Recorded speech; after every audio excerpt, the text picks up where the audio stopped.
Sobat Sep, ketemu lagi dengan saya David Bu di podcast Buka Hati. Nah, podcast ini adalah podcastnya Sep Santo Yohanes Penginjil BPK PKK Surabaya. Kita punya moto membawa Kristus dalam dunia kehidupan kita sehari-hari. Nah, terkait dengan membawa Kristus, maka kita mau ambil tema hari ini adalah melakukan evangelisasi di dunia profesional. Ya. Nah, kita sudah mengundang seorang narasumber, seorang profesional juga tentunya ya. Oke, saya perkenalkan Bapak Alex.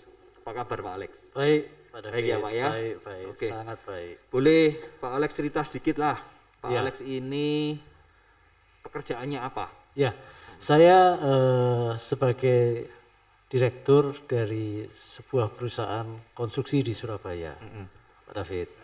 Direktur sebuah perusahaan konstruksi ya Pak ya? Iya, Konstruksi itu yang kontraktor? Betul, kontraktor. Ya? Kantornya di Surabaya? Betul, Pak. Bangun gedung dan sebagainya Iya, begitu iya, gitu ya Pak ya. iya. Nah, selama pandemi ini pekerjaannya ada pengaruhnya enggak Pak? Ada, Atau Pak. PPKM terus nggak boleh bangun atau bagaimana begitu? Kalau nggak boleh bangun sih aturannya nggak ada itu.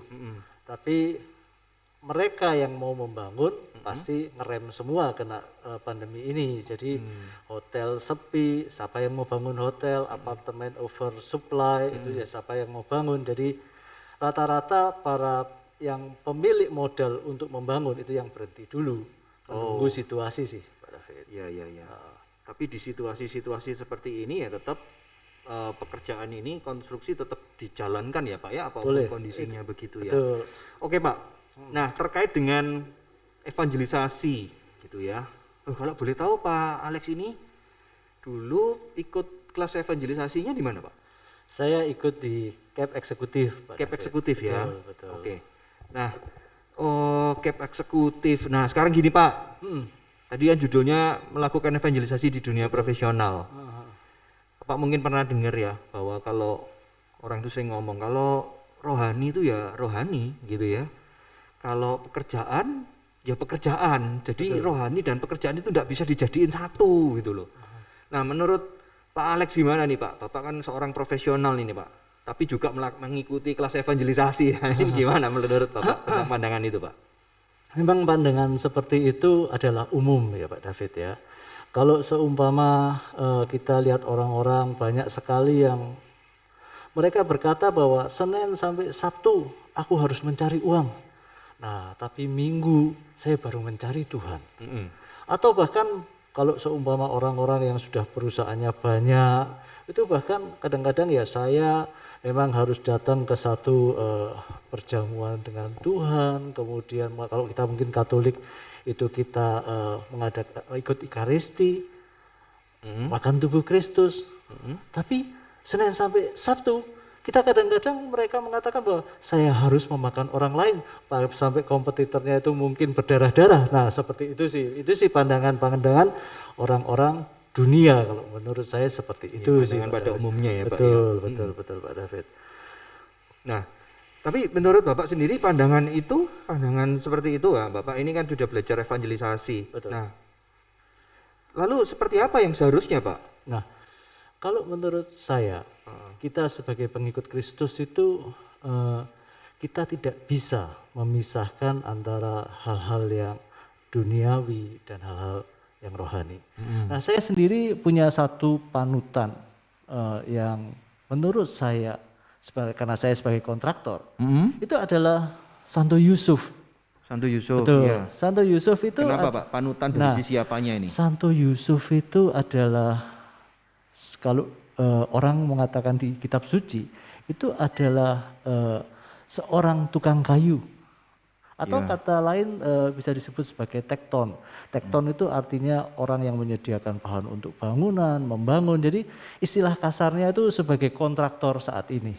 Nah, maksudnya istilah tekton itu kalau dianalogikan dengan kondisi sekarang itu mirip seperti kontraktor. Betul. Okay. Nah, kalau Santo Yusuf itu bisa menyatukan bersama dengan Yesus dan kemudian dengan Maria dan dia bisa dengan hidupnya dia menafkahi juga Maria dan Yesus. Ini kan berarti seharusnya kita juga meniru panutan itu. Saya sebagai kontraktor itu seperti dia bisa juga mencari dan menjadikan satu dalam kehidupan kerja saya bisa membawa Yesus dalam kehidupan saya. Itu sih Pak David. Jadi gitu ya. Jadi betul. Gambarannya itu kalau Santo Yusuf itu kan dia juga bekerja. Betul.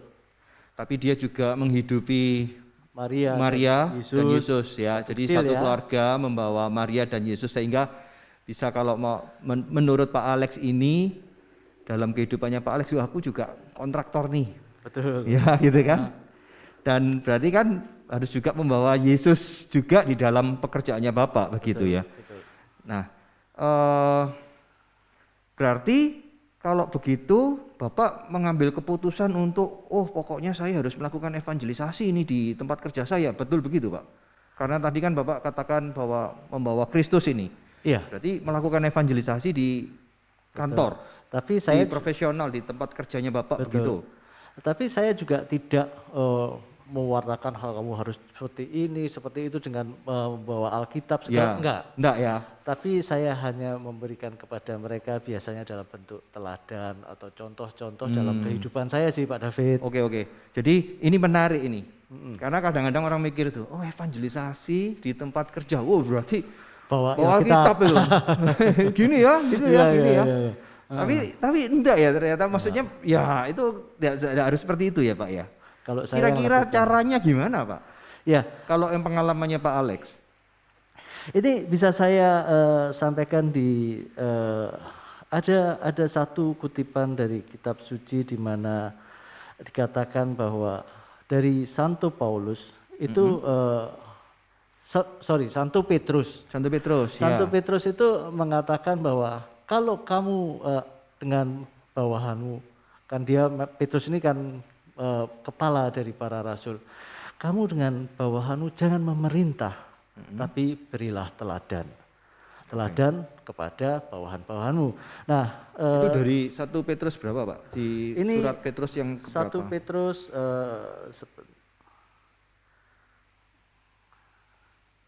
mungkin 1 Petrus 5 ayat 3 kayaknya Pak ya. Ini kok bisa. Mari kita lihat, coba kita baca bersama-sama. Enggak apa-apa Pak, ayo kita lihat. Oke Pak, ini ya saya bacakan ya. Ini saya sudah nemu ini. Janganlah kamu berbuat seolah-olah kamu mau memerintah atas mereka yang dipercayakan kepadamu, tetapi hendaklah kamu menjadi teladan bagi kawanan domba itu. Betul Pak. Wah menarik ini. Nah jadi ini yang mau Bapak sampaikan bahwa kalau Bapak sebagai pimpinan di tempat Bapak bekerja, nah kira-kira seperti apa Pak? Ya. Dengan ini pentafsiran dari surat Petrus ini tadi. Saya harus sebagai seorang atasan atau pimpinan, saya harus memberikan teladan kepada teman-teman saya dalam saya bekerja. Contoh-contoh kecil ya. Jadi ketika saya Natalan gitu ya. Mungkin banyak supplier yang mungkin mau kirim parcel ke rumah saya. Ya. Tapi saya juga mengajarkan ke anak saya dan keluarga saya. Begitu ada parcel datang, saya selalu bawa parcel itu ke kantor. Jadi saya akan membedakan mana yang itu pribadi untuk pribadi saya atau untuk keperluan itu memang mereka memberi karena mungkin untuk keperluan kantor. Yeah. Jadi saya lakukan seperti itu Pak David. Kemudian dalam contoh juga saya ketika bangun rumah sendiri. Nah mungkin kan saya kontraktor ini kan saya sebetulnya juga bisa pakai fasilitas-fasilitas mungkin pinjam tukangnya mereka atau apa dari kantor, alat-alatnya kantor. Tapi saya malah memakai kontraktor lain untuk melaksanakan pembangunan rumah saya sendiri. Dan saya juga kepada anak-anak saya selalu menjelaskan mana yang menjadi fasilitas dari kantor yang diberikan kepada saya. Jadi contoh mobil. Mobil saya jelaskan kepada anak-anak saya, ini mobil kantor. Ini memang mobil kita pribadi. Jadi mereka sudah tahu akan apa yang menjadi memang ini milik dari kita atau ini yang bukan. Sehingga mereka bisa, saya mengajarkan kepada mereka bagaimana seorang profesional itu harus bertindak. Itu kurang lebih yang bisa saya sampaikan Pak David. Ya, jadi ngasih contoh ya Pak Betul, ya. betul. Termasuk yang tadi misalnya Bapak cerita tentang parsel Natal gitu ya. Iya, Mungkin kalau Bapak terima parsel Natal, dikirim ke rumah, betul, sama Bapak dibawa ke kantor. betul, Nah itu orang-orang kantor akan melihat ya Pak ya. betul. Duh Iya, ini kok Pak Alex dapat parcel dibagi-bagi misalnya gitu ya, ditaruh kantor dibagi-bagi semuanya gitu. iya. Dan itu akan ngasih contoh ke rekan-rekan Bapak di kantor untuk melakukan hal yang sama mungkin begitu ya Pak ya. Yang terpenting sebetulnya mereka tidak menerima sesuatu di luar yang menjadi hak mereka. Oh, Itu yang saya ingin itu ajarkan kuncinya ya kepada Pak ya. mereka. Bapak Itu sih. ingin mengajarkan kepada mereka bahwa jangan menerima sesuatu yang itu bukan hak. Betul. Oke, dan itu Bapak kasih sebagai dengan teladan. Betul, Ya, karena betul, teladan Kristus ya kalau bukan hakmu ya jangan diterima kan gitu Iya, ya. iya. Oke. Terus kemudian Bapak pernah ngalami nggak kalau misalnya eh, penolakan begitu di tempatnya Bapak kalau ketika melakukan evangelisasi atau mungkin ada contoh-contoh yang mana kan tentunya kita ini hidup kan heterogen ya Pak ya. Betul. Di tempatnya Bapak juga heterogen ya. Heeh. Nah mungkin ada yang punya pandangan yang berbeda dengan Bapak ini. Iya, memang kalau banyak orang mengatakan memperkenalkan Kristus ini kan sangat sulit kalau membawa Kristus dalam kehidupan sebagai seorang kontraktor.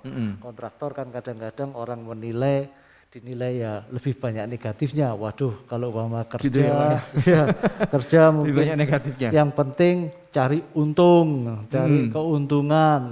Nah, memang kita akan kesulitan untuk mungkin kelihatan seperti itu. Tapi puji Tuhan kita memiliki kitab Katekismus Gereja Katolik di mana diajarkan 10 perintah Allah di dalam situ.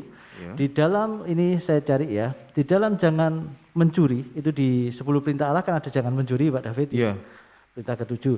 Nah, dari di kitab Katekismus Gereja Katolik dari 2402 sampai dengan 2414, terutama di 2410, kita juga diajarkan untuk menghormati kontrak. Jadi kita juga dalam pekerjaan segala itu, kita selalu berusaha tetap komit. Kita jangan sampai mengambil hak daripada orang lain. Jadi kalau seumpama kita bekerja terus kita salah hitung, perusahaan kita pasti tidak akan berani untuk mengganti atau mengurangi mutu sehingga kita yang penting untung. Enggak, kita lebih baik berani untuk rugi. Jadi kita juga memberikan sesuatu sesuai dengan kontrak, kita tidak berani untuk mencuri apa yang sudah menjadi hak daripada orang lain tersebut. Oke, Nah, ini tahan dulu Pak, ini Betul. menarik. Kan Bapak sampaikan perusahaan nih, ya. Betul. Padahal di dalam perusahaan itu kan tidak cuma Pak Alex saja, Betul, Pak. ada yang lainnya. Ya, Belum tentu loh yang lainnya itu sepaham toh dengan Pak Alex gitu ya. Nah, ya. kira-kira gimana caranya supaya yang seperti tadi Bapak sampaikan misalnya, ini harus mematuhi kontrak dan sebagainya, itu bisa disampaikan dengan pas supaya semua orang itu juga punya kesepahaman Satu gitu visi loh, Pak. kan, Iya, Pak. Nah, begitu. Iya, Karena kan ini kan ceritanya kan Bapak membawa nilai-nilai Kristus di dalam Betul. pekerjaannya Bapak begitu ya. betul Pak David. Nah. Ya, memang bekerja di satu perusahaan jasa ini kan memang harus dalam satu bentuk yang teamwork. Nah, kita juga harus menunjukkan kasih kita kepada mereka. Iya. Nah, saya ini terus terang kalau dengan mereka benar-benar dengan teman itu seperti di Filemon. Seperti di Filemon. oke. Filemon 1 ayat 16. Bukan mereka sebagai bawahan saya, tetapi mereka adalah saudara. Jadi saya akan menjelaskan visi-visi saya. Saya sering setiap hari Sabtu pasti kita akan rapat untuk menyamakan visi. Iya. Dan saya juga kepada supplier, Iya. kepada orang-orang yang berhubungan dengan kita, Iya. selalu saya sampaikan, bila ada keluhan dari mereka, Iya. Bapak kalau upama merasa teman-teman kami mempersulit untuk mau tanda tangan ini minta uang dulu. Nah biasa kan seperti itu, kata-kata seperti gitu. Nah saya akan memberikan handphone saya Pak, handphone saya selalu terbuka, mereka bisa menyampaikan kalau ada keluhan. Tapi ternyata dalam beberapa tahun tidak ada pernah yang komplain seperti itu. Handphonenya nggak pernah bunyi terkait dengan hal itu ya Pak ya.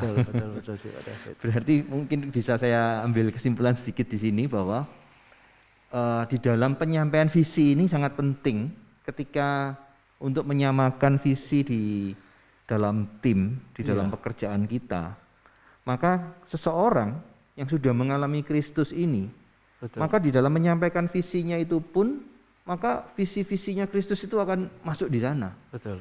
Begitu ya Pak Alex ya? Betul Pak David. Oke, luar biasa ya. Nah, tapi ada yang gak setuju atau bagaimana begitu? Pernah ngalamin enggak?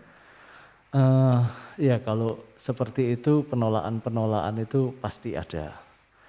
Tapi dari sesama tim itu pasti ada. Tapi ya kita karena lebih banyak orang yang sevisi. Begitu mereka ada berbuat sesuatu yang tidak benar. Nah, mereka dari teman-teman juga akan menyampaikan kepada kami, oh ini anak ini kok seperti ini. Saya akan panggil atau HRD akan panggil pribadi dengan pribadi. Tapi kalau sudah memang tidak bisa, ya kita tawarkan, oh ya terpaksa kamu lebih baik resign atau seperti apa. Seperti itu sih Pak David. Tetap ada yang tidak sevisi juga ada ya pasti, Pak ya? Pak. Kita akan ketemu dengan bermacam-macam pemikiran, bermacam-macam latar belakang, itu kan pasti ada dalam setiap perusahaan yang ada ya Pak. Lebih baik kalau sampai orang sudah 200 atau lebih itu kan pasti satu visi nggak semudah itu. Nggak semudah itu. Betul.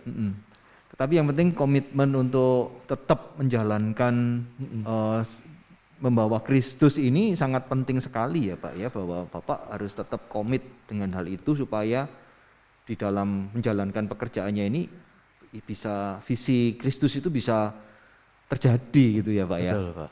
Oke.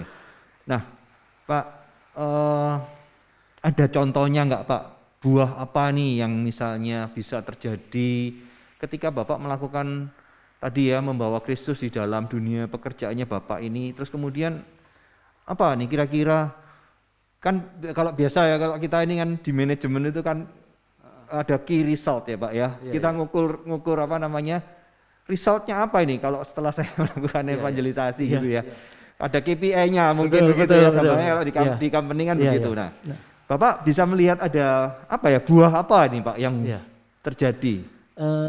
Bagi saya pribadi, Pak David, saya merasa saya mengalami satu kedamaian karena saya tidak pernah takut terhadap apa yang ada di depan. Saya mendapat satu keyakinan bahwa karena saya bersama dengan Kristus, Dia selalu menyediakan yang terbaik bagi kita. Nah, itu saya merasa saya malah pernah juga dalam satu proyek gitu ya, ada yang warganya komplain datang bawa celurit mereka, saya turun sendiri Alex, untuk menenangkan di hadapan ratusan orang, dan setelah itu mereka bisa menerima saya, dan saya kalau ke kampung itu mereka juga bisa menerima saya sebagai teman. Jadi saya merasa dengan saya membawa Kristus, kalau saya nggak ada musuh, saya nggak ada sesuatu, meskipun ada kompetisi seperti tender saya kalah, saya tetap memberikan support kepada mereka, semoga proyek mereka berjalan dengan lancar. Nah, di situ kan saya juga merasa damai, karena saya juga merasa tenang, saya tidak merasa, saya ada musuh yang nggak suka sama saya, kan namanya persaingan kan bisa seperti itu. Betul. Nah itu yang saya rasakan dari apa yang saya bisa berikan secara pribadi. Nah kalau terhadap orang lain, contoh yang kecil itu mungkin paling gampang itu apa kelakuan saya ini bisa ternilai, itu adalah di rumah sebetulnya Pak. Di rumah? Betul. Di rumah. Boleh diceritakan Pak. Saya kan ada supir pribadi ya. Supir pribadi saya ini dulu bekas pensiunan dari kantor istri saya. Ya. Nah, dia ini orang yang sangat kaku, dia ini orang yang sangat kalau sama agama lurus sekali, gampang pemarah. Nah, tapi kita pakai, karena dia pensiun kita pakai. Nah, setelah dia bekerja dan merasakan bersama dengan saya, kemudian dia juga bisa pergi umroh. Nah, teman-teman istri saya itu sampai ngomong, kok bisa bapak itu kerasan di sini. Nah, dan ternyata Pak David, umur orang nggak ada yang tahu ya. Dia sakit kanker, sakit kanker sampai akhirnya dia meninggal. Ketika kita melayat ke rumahnya, itu ibunya mengatakan, ini adalah tempat yang terenak menurut supir saya itu, di mana dia bekerja, karena dia bisa merasakan damai di tempat itu. Nah, ini yang bisa saya sampaikan melalui supir saya, tapi juga dari ART atau asisten rumah tangga kita ya Pak David ya. Mereka pun kalau mau keluar atau mau menikah, itu mereka selalu mencari ganti, dan untuk kita dulu sampai mereka bisa meninggalkan kita sudah dapat gantinya. Nah, ini yang kita lihat bahwa ada contoh-contoh yang kita berikan kepada mereka, bahwa kita melakukan mereka bukan sebagai bawahan, tetapi kita melakukan mereka sebagai saudara. Gitu ya, Pak ya. Itu yang bisa kita lihat di situ. Kalau kepada di kantor, Pak. Kantor. Nah, di kantor ini kan memang zaman COVID ya Pak David ya. Pasti saya pernah mengalami, pasti kita mengurangi tenaga kerja itu pasti, karena kita juga proyek juga berkurang. Waktu itu saya pribadi mengalami pergumulan yang cukup banyak, di mana saya merasa bahwa bagaimana kita harus mengeluarkan mereka pada saat-saat yang berat ini. Sampai saya suatu saat bertanya kepada Romo, dan Romonya ini memberi peneguhan kepada saya, kalau kamu dalam kondisi seperti ini, kamu nggak bisa membiarkan kapal itu tenggelam bersama-sama. Berarti kamu harus selamatkan juga mereka, tapi beri sekoci kepada mereka. Dan di situ dia katakan, selama kamu memberikan hak kepada mereka sesuai dengan aturan, kamu lakukan. Nah, di situ saya mendapat peneguhan. Dan akhirnya puji Tuhan, kita kan sudah perusahaan ini dari tahun 89 ya Pak David ya. Nah, di situ pasang surut, mungkin Pak David ingat 98 Krismon. Itu kita sudah mempunyai kebiasaan di perusahaan kita untuk mengadakan satu namanya sinking fund. Nah, sinking fund ini tujuannya adalah kita mengumpulkan dari keuntungan itu sebagian kita cadangkan apabila terjadi sesuatu kondisi yang tidak terduga. Tapi kita tetap bisa memberikan hak mereka. Nah, itu yang kita sudah siapkan. Sehingga mereka ketika pergumulan saya melihat mereka harus dikurangi, tetapi saya sudah bisa lebih tenang karena mereka mendapat apa yang menjadi hak mereka. Dan dari pengalaman 98 juga, ketika kita sudah kembali pulih lagi, kita ajak mereka untuk sama-sama bekerja di kami lagi, mereka menerima dan mereka bekerja lagi. Nah, di situ kita kelihatan ya bahwa mereka juga sudah merasa dengan kita juga mungkin cocok. Saudara gitu. Betul, kita adalah saudara dari mereka. Itu sih Pak David. Nah, wah, luar biasa ini Pak ya. Nah, ini dengan kondisi yang seperti itu kan orang-orang bisa belajar ya bahwa ternyata membawa Kristus di dalam dunia profesional itu bukan perkara bawa kitab suci terus ngajari mereka kitab suci, itu bukan seperti itu ya, tapi justru dengan mempraktekkan apa yang telah diajarkan oleh Yesus itu kepada dalam dunia kehidupan kita di dalam pekerjaan itu, sehingga banyak orang nanti akhirnya akan melihat Kristus, begitu ya Pak ya. Betul Pak David. Oke, jadi ini kesimpulannya evangelisasi di dunia profesional itu bukan sesuatu yang sulit sebenarnya Pak. Betul Pak. Dan kalau bukan kita sendiri yang orang-orang profesional ini yang melakukan evangelisasi, ya siapa lagi gitu kan, nanti nggak ada orang yang mengevangelisasi di dunia profesional kan ya repot gitu ya Pak ya. Betul, Sehingga kita juga perlu sebagai profesional ini kalau sudah ngerti evangelisasi ya jalankan begitu. Betul begitu ya Pak ya. Betul Pak David. Oke, baik Sobat Sep, kita belajar banyak hari ini dari Pak Alex bagaimana caranya melakukan evangelisasi di dunia profesional. Kita tadi bisa melihat bahwa banyak buah-buah yang bisa didapatkan dari sana ya. Nah, kita sebagai murid-murid Kristus jangan pernah lelah, jangan pernah berhenti untuk terus mewartakan Kristus dimanapun kita berada. Nah, sekian episode podcast kita kali ini. Terima kasih Pak Alex untuk waktunya. Sama-sama Dan Pak. Sobat Sep, jangan lupa untuk subscribe, kemudian like video ini dan share ke banyak orang supaya mereka pun juga terberkati dengan acara ini. Terima kasih, sampai ketemu lagi. Buka hati.